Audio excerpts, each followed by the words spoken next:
Quinn Jasper hadn't planned on coming to the beach today, especially not with his 5-year-old daughter, Madison, who was now attempting to bury his feet in the hot sand with an unmatched level of determination. "Daddy, stay still," she giggled, her curls bouncing with every scoop of sand she dumped across his ankles. "I'm trying, kiddo," Quinn said, squinting up at the sun. He winced when a drop of sweat rolled down his neck, but it's like a sauna out here. No idea why I thought this was a good idea. Truth was, Quinn hadn't had a real day off in months. Between his part-time mechanic job, rideshare driving at night, and trying to keep up with Madison's after-school needs, there hadn't been time to breathe, let alone relax. But today, they'd found a free parking spot and packed PB&J sandwiches in a cooler. It was the closest thing to a vacation they could afford. Madison looked up and frowned. "You're turning red, Daddy. You need sun cream." "Yeah, I know, but we ran out." "It's fine. I'll just stay under the umbrella," he said, gesturing to their half-broken beach umbrella that was currently flapping sideways in the breeze. A soft voice interrupted. "Sorry, I couldn't help but overhear." "Do you want some sunscreen?" Quinn turned and found himself staring at a woman in a wide-brimmed straw hat and oversized sunglasses. She held out a bottle of expensive-looking sunscreen, her French manicured nails wrapped around it like it was nothing. "Oh, thanks." "Are you sure?" he asked, brushing sand from his hands. She smiled. "Positive. I brought 3 bottles. I always over-prepare." Quinn glanced at Madison, who was now eyeing the woman like she was a Disney princess. "Thank you," he said sincerely, taking the bottle. "I'm Quinn, by the way, and this is Madison." The woman crouched beside Madison. "Hi, Madison, I'm Kiera. That's a beautiful name you've got." Madison beamed. "Thank you, I'm 5 3/4. Kiera laughed. "That's practically 6. Quinn watched her. There was something calm about her, like she didn't belong in this noisy, chaotic beach scene. Her bikini top peeked from under a linen button-down shirt, and her legs stretched out beneath her like she had nowhere to be and all the time in the world. She didn't look like someone who frequented public beaches. Still, she sat down on the sand beside them like she wasn't above it. "So," she said, pulling off her sunglasses, "you come here often," he chuckled. "Not really, just needed to get out of the city." "Madison's been cooped up while I've been working." Kiera tilted her head. "What do you do?" Quinn hesitated, then shrugged.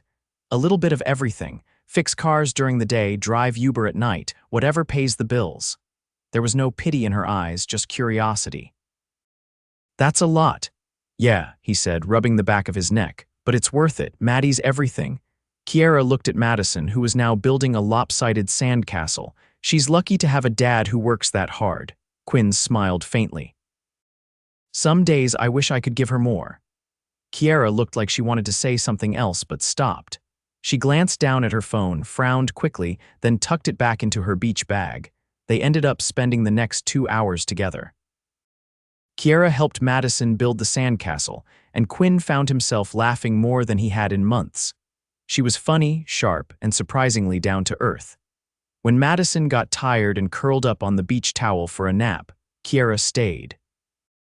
"Not to sound forward," she said, brushing sand off her knees as they watched the waves, "but do you want to grab lunch sometime?"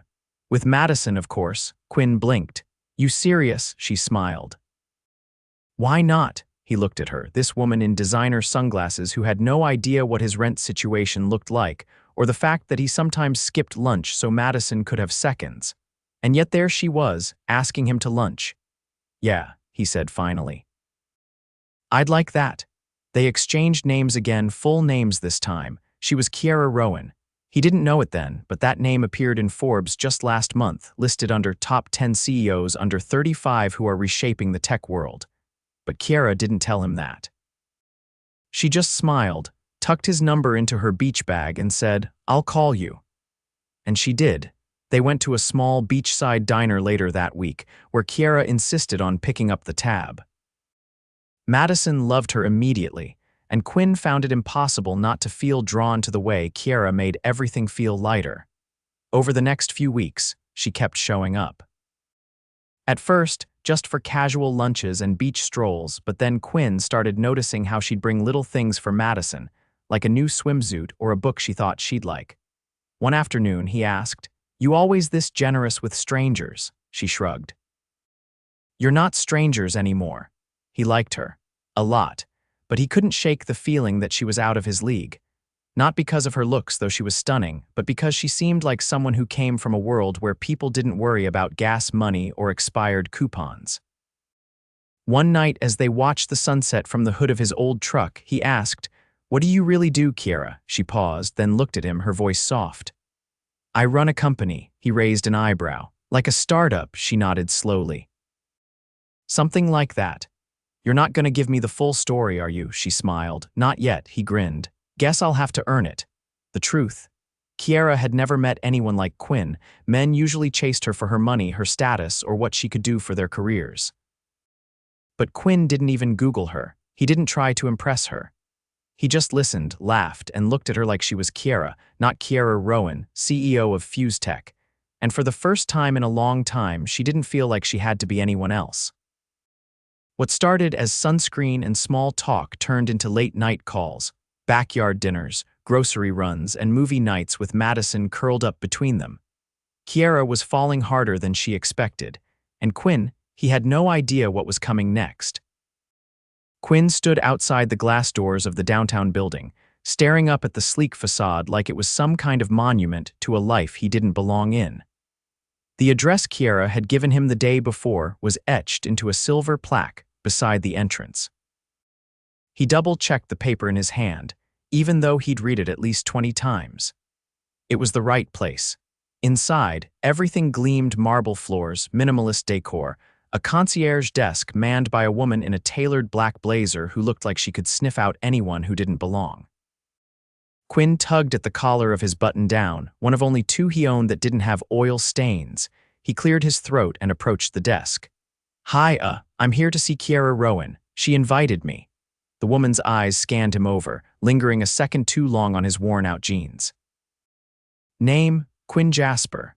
She picked up the phone, spoke quietly, then nodded toward the elevator. "Top floor. She's expecting you." He stepped into the elevator and watched the numbers climb higher than any building he'd ever been inside. The moment the doors opened, he was hit with floor-to-ceiling windows, a panoramic city view, and a space that looked more like a luxury penthouse than an office. A man in a tailored vest offered him water on a silver tray. Quinn politely declined. Kiera appeared a moment later, barefoot, holding a pair of heels in one hand. Her hair was in a loose twist, and she wore a tailored black jumpsuit that looked like it cost more than his entire month's rent. But her face lit up when she saw him. "You came," she said, setting the heels down beside a leather couch. "I almost didn't," Quinn admitted, rubbing the back of his neck. "Thought I might get stopped by security," she laughed softly. "You should have seen me the first time I walked into a boardroom."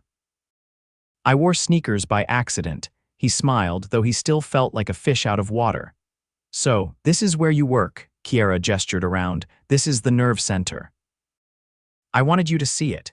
He stepped forward, scanning the gleaming glass walls, the digital boards displaying charts he didn't understand, and the woman standing in the middle of it, all like it was hers because it was. "You weren't kidding when you said you run a company," he murmured. "This is a different world." She walked to the window, her tone gentler. "I didn't tell you at first because I didn't want this to be about that. I figured you had money," Quinn said, "but I didn't think it was like this." Kiera turned to face him. "Does it change how you see me?" He met her gaze without hesitation. "No, but it does make me wonder why someone like you would want to spend time with someone like me." She stepped closer. "Because you don't try to be anyone else.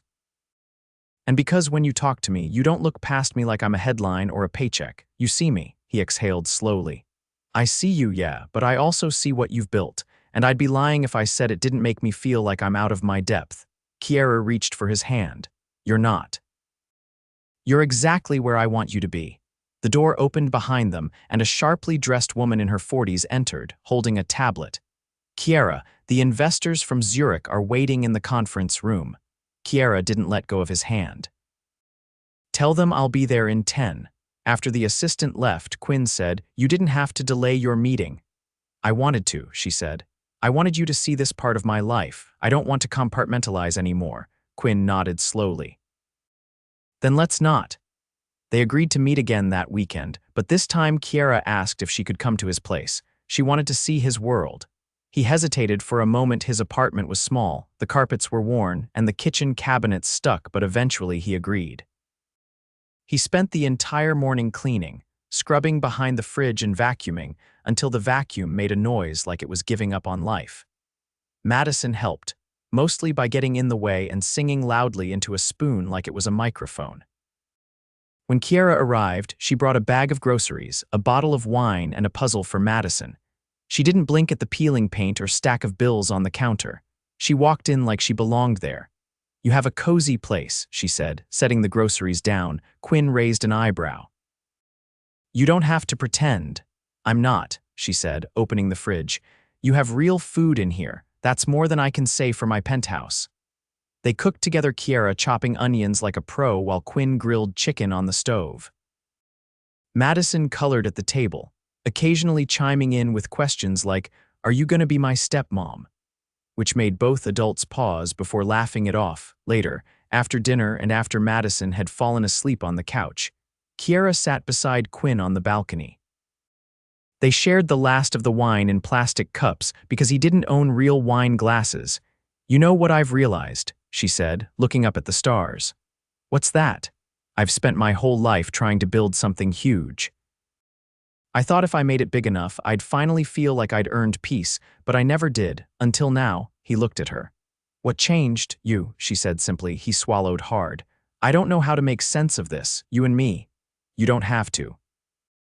Just let it happen." He leaned back against the wall, the cool air brushing over them. "I'm scared that one day you'll wake up and realize you deserve more." "I already did," she said, turning toward him. "And I chose you." The words settled between them like a promise. Neither of them said anything else that night, but something had shifted. And for the first time in a long time, it felt like the ground beneath Quinn's feet wasn't so shaky after all. The knock on the door came just as Quinn zipped up Madison's backpack. She was heading to her friends for a weekend sleepover, and he was already dreading the silence her absence would leave behind. When he opened the door, Kiera stood there, a duffel bag slung over her shoulder and a nervous energy he hadn't seen in her before. "I cleared my schedule," she said, stepping inside without waiting for an invitation. "And I need 48 hours of not being anyone's boss." Madison ran to hug her goodbye, and after a flurry of hugs and reminders to brush her teeth, Quinn watched his daughter disappear down the hallway with her friend's mom. He turned back to Kiera, who had already kicked off her shoes and was peeking into his fridge like she lived there. "You do realize this place doesn't come with a spa, right?" Quinn leaned on the counter, arms crossed. "I'm aware," she said, pulling out a bottle of orange juice. "But it does come with you, so I'll manage." He laughed softly, but her presence still felt surreal. She set the bottle down and looked at him for a long beat before speaking again. "I have to go to London next week," she said. "It's for a pitch, investors, big one." "How long?" Quinn asked. 5 days, but I'll be back before the weekend." He walked around the counter and stood in front of her. "You nervous?" "I used to be," she nodded. "But lately, I've been thinking less about what happens if I fail and more about what I'm missing when I'm gone." He studied her, the way her expression shifted when she let her guard down, how even now she looked like she carried the weight of too many people's expectations. "What are you missing?" he asked. She hesitated, then reached up and ran her fingers along the collar of his shirt, smoothing it like it mattered. "This, us, Madison's stories about school, the way you make me feel like I can breathe," he swallowed, unsure what to say to that. It scared him how easily she spoke about things he still wasn't sure he had the right to hope for. "I don't want to be someone who complicates your life," he said carefully. "You've got more riding on you than most people ever will. You simplify it," she said. "That's the difference." They spent the rest of the evening on the floor of his apartment, eating takeout straight from the containers while watching a documentary neither of them finished. She fell asleep with her head on his chest, and he lay awake long after, wondering how long something so fragile could last in the real world. The next morning, Kiera was already dressed and sitting at his table, laptop open, coffee in hand. "You working?" he asked, rubbing his eyes. "Just clearing out my inbox so I can stay off it for the rest of the weekend," she said. "I promised myself I'd give you my full attention." He poured himself some coffee and sat across from her. "You're not what I expected." She looked up. "What did you expect?" Someone who'd bolt the second they saw the stain on the carpet. She smiled without blinking. "You're not what I expected either." He sipped his coffee, then asked, "What changed for you? You said you used to be nervous before pitches." "What made you stop?" She shut her laptop. "I realized I'd been building everything for people who wouldn't care if I collapsed. I wanted to impress people who'd already decided I wasn't enough. I stopped chasing that."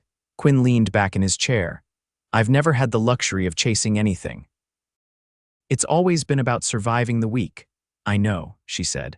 "That's why I wanted you to see my world and why I came to yours. I don't want to live in two separate lives. I want to figure out how to build something where both of us fit." He stared at her, heart thudding. "That's a big ask." "I know," she said again, softer now. "But it's real."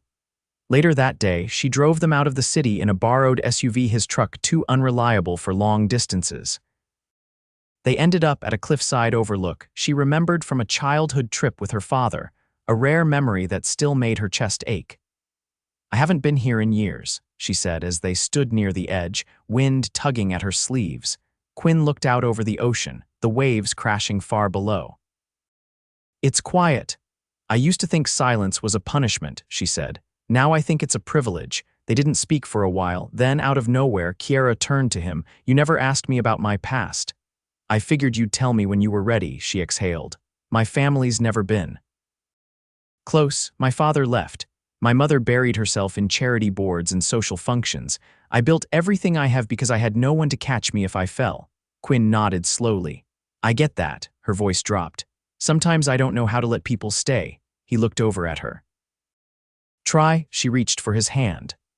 "I am."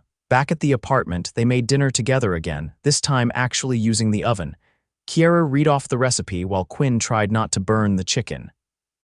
She laughed when he dropped a spatula and nearly tripped over the dog bowl Madison had repurposed for her stuffed animals. After they ate, Kiera sat cross-legged on the couch, watching him with a look he couldn't quite name. "You know, if this pitch goes the way I think it will," she said, "I'll have an opportunity to expand, open another branch, hire more staff." "That's good, right?" "It is," she said. "But it also means I'll have more room to breathe, maybe even step back a little." He arched a brow. "You're thinking of stepping back. I'm thinking of what I want my life to actually look like," she said, "and who I want in it." He stood at the sink, rinsing plates, but paused at that. "Kiera, I'm not asking for anything," she said quickly. "Not right now. But I'm not going to pretend I don't want you in my future." He dried his hands on a towel. "It's not just me, it's Madison too. She's a package deal." "I know," she said. "And I think she's the best part." That night, they curled up on the couch again, but this time it felt different, heavier, more rooted. Like something real had shifted. As the sky darkened outside the window, Quinn felt something in his chest he hadn't let himself feel in years. Hope. And for once, he didn't fight it. Quinn stood in front of the mirror, tugging at the sleeves of the navy button-up shirt Kiera had surprised him with 3 days ago. It still had the stiffness of new fabric, tags freshly removed. He hadn't worn anything this nice in a long time. The collar felt foreign, the pants even more, so he couldn't remember the last time he'd worn anything that wasn't denim or canvas. From the other room, he heard Madison's voice echoing with excitement. "Daddy," Kiera said the car's downstairs. "It's Sue Long." He stepped out of the bedroom and found her twirling in a pale lavender dress, her curls pinned back with tiny silver clips. Kiera had shown up that morning unannounced, with a garment bag over one shoulder and a mischievous glint in her eyes. "You two are coming with me tonight," she'd said. "Non-negotiable, I'll handle everything."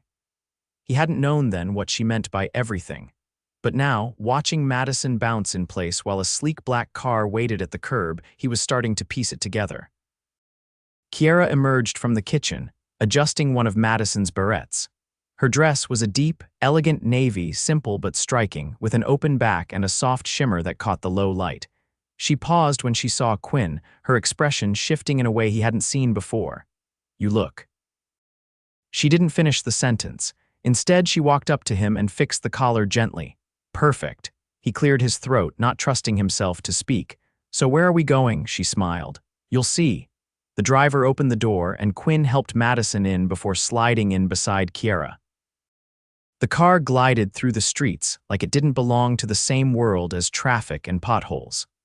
Every now and then, Kiera would glance at him as though she was trying to memorize the way he looked tonight. They pulled up in front of a towering building draped in soft gold lights and velvet ropes. A valet opened the door. A red carpet stretched across the entrance. Photographers clustered near the edge, their lenses flashing in bursts. Quinn hesitated. Kiera, she reached for his hand. Trust me. Inside, the event hall was a cathedral of glass and silver.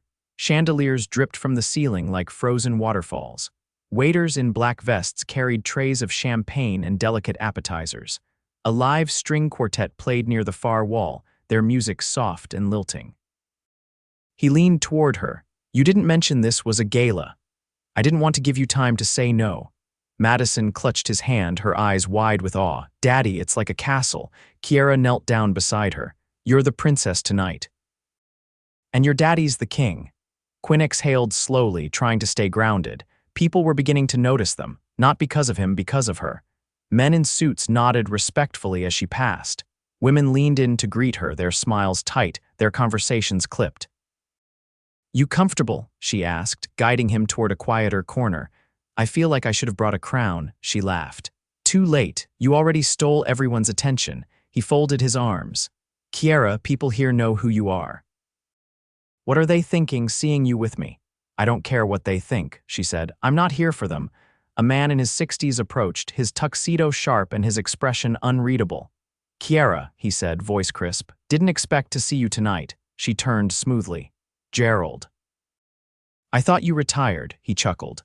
Semi-retired, I still keep an eye on the board. His gaze shifted to Quinn. And this must be your husband? Quinn opened his mouth, but Kiera replied first, not yet.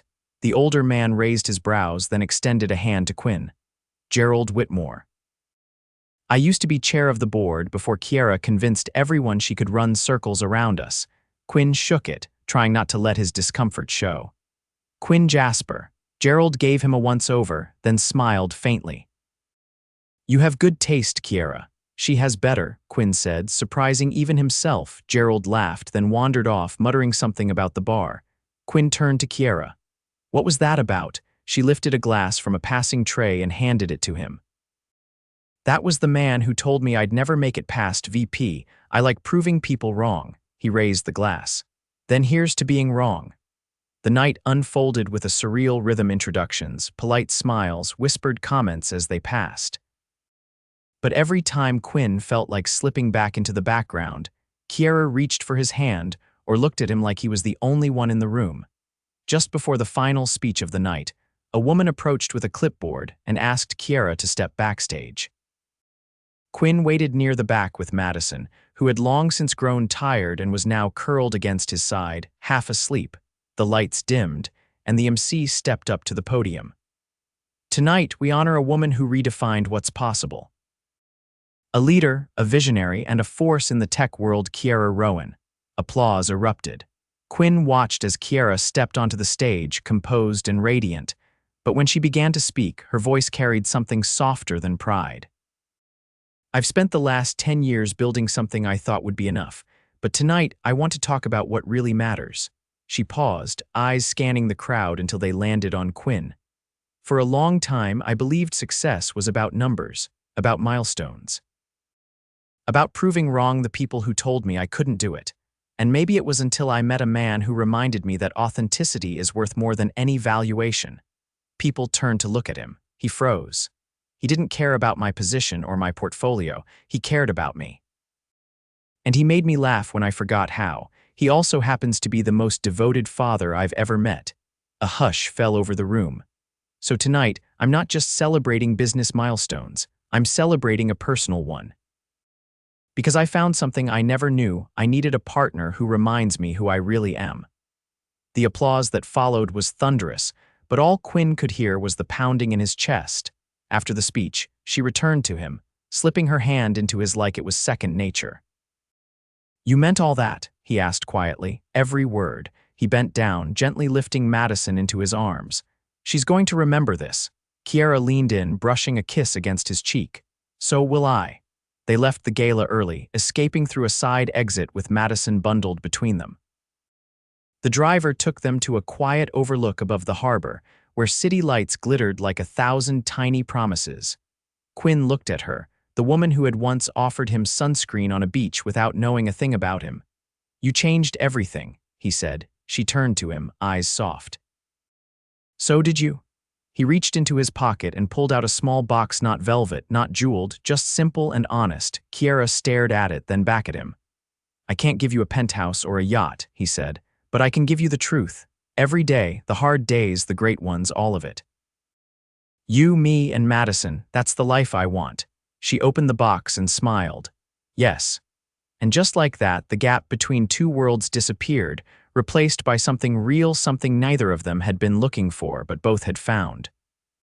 The morning sun filtered through gauzy white curtains, casting delicate patterns across the bedspread. Quinn stirred first, the unfamiliar softness of the mattress beneath him reminding him they weren't in his apartment. Kiera's townhouse, sleek, quiet, and filled with gentle light, had become a second home over the past few weeks.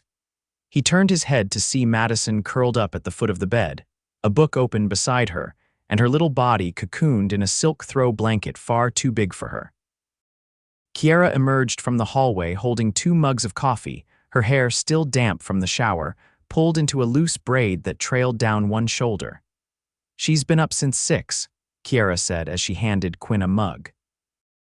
"Told me she had to check on the koi fish in the courtyard to make sure they were still happy." He sat up, eyes still heavy with sleep. "She's convinced that one of them is her pet now."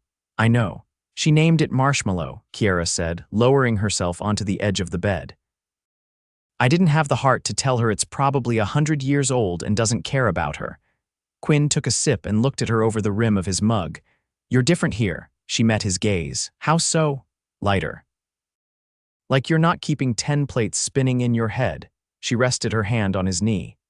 "That's because for once I'm not. I've spent a decade trying to prove myself. I think I'm finally allowed to just be." He reached for her hand, threading his fingers through hers. "So what does being look like now?" "I'm selling part of the company," she said plainly. He blinked.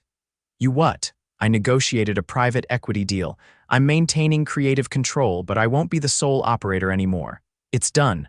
Quinn looked at her, stunned. "That's huge." "It is," she said. "And I'm terrified, but I want a life where I'm not glued to a phone 20 hours a day. I want to go to school plays and walk through farmers markets on Saturdays and sleep in sometimes without someone needing a decision by sunrise." He nodded slowly, absorbing the weight of it. "You really did it." She shifted closer, her voice quieter now. "I did it because I want to be with you. Not in pieces, not in minutes stolen between meetings, but actually with you." He pulled her in gently, his lips brushing her forehead. "Then we're building something new." Together, they spent the afternoon in a quiet part of the city's art district, Madison skipping between them as they wandered through galleries and little bookstores. Kiera bought a painting from a local artist, an abstract swirl of color that Madison insisted looked like happy spaghetti. Quinn teased her about her taste, and Kiera countered by buying a copy of a motorcycle magazine he'd once mentioned liking, just to prove she could appreciate his world too. Later, they stopped at a street food stall and ate empanadas on a bench, watching the sunset paint the sky shades of coral and honey. Kiera leaned her head on Quinn's shoulder. "I've never felt this calm." He squeezed her hand. "That's how you know it's real." That evening, back at her townhouse, they tucked Madison into bed in the room Kiera had slowly transformed into a child's dream: soft green walls, a window seat with pillows, a shelf filled with glittery storybooks and stuffed bears. Quinn kissed her forehead and she clutched his hand sleepily. "Are you and Kiera gonna get married soon?" she mumbled. He looked at Kiera, who stood in the doorway, her expression unreadable. "We'll see, kiddo," he said softly, "but we're all staying together." "That's a promise." Madison nodded, already half asleep. Downstairs, Kiera opened a small wooden box she'd kept hidden in her closet. Inside was a ring not flashy or oversized, but elegant and meaningful. She handed it to Quinn without a word. He stared at it. "I had it made," she said. "Not because I needed a proposal, but because I wanted us to choose each other, fully."